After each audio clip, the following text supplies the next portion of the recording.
महाराष्ट्र के पुणे निवासी ऋतुजा बारहाडे ने संघ लोक सेवा आयोग द्वारा आयोजित राष्ट्रीय रक्षा अकादमी प्रवेश परीक्षा की फीमेल कैटेगरी में टॉप कर सबको चौंका दिया है। उनकी ओवरऑल अखिल भारतीय रैंकिंग 3 है। उन्होंने मंगलवार को बताया कि वह उस दिन से एनडीए में शामिल होने के लिए कमिटेड थी जिस दिन से इसने महिलाओं के लिए अपने दरवाजे खोले थे। एनडीए प्रवेश परीक्षा में लड़कियों की कैटेगरी में पहले स्थान पर रही ऋतुजा बारहाडे ने कहा कि उनके पिता ने शुरू से ही उनके सपने का समर्थन किया था।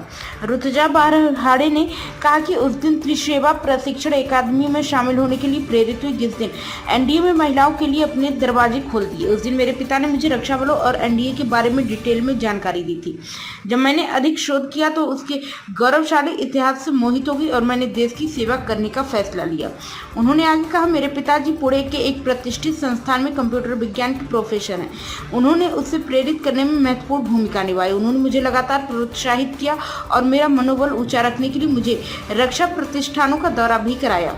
मैंने एक बार पासिंग आउट परेड में भाग लिया और एनडीए के गेट से कैडेटों को मार्च करते हुए देखकर मेरा दृढ़ निश्चय और भी मजबूत हो गया। ऋतुजा बारहाडे ने कहा कि एनडीए में प्रवेश परीक्षा में एयर 3 हासिल करने के बाद मैं गर्व और खुशी महसूस कर रही हूँ। अब मैं सेना की एयर विंग में शामिल होने के लिए काफी क्रेजी हूँ। एनडीए प्रवेश परीक्षा के परिणाम इस सप्ताह की शुरुआत में घोषित किए गए थे। 1 सितंबर 2024 को आयोजित लिखित परीक्षा और उसके बाद रक्षा मंत्रालय के तहत सेवा चयन बोर्ड एसएसबी द्वारा आयोजित साक्षात्कार के आधार पर कुल 792 उम्मीदवार योग्य पाए गए हैं। प्रवेश परीक्षा में सफल उम्मीदवारों को एनडीए 154वें कोर्स और 116वें भारतीय नौसेना अकादमिक कोर्स की सेना, नौसेना और वायुसेना विंग में प्रवेश दिया जाएगा।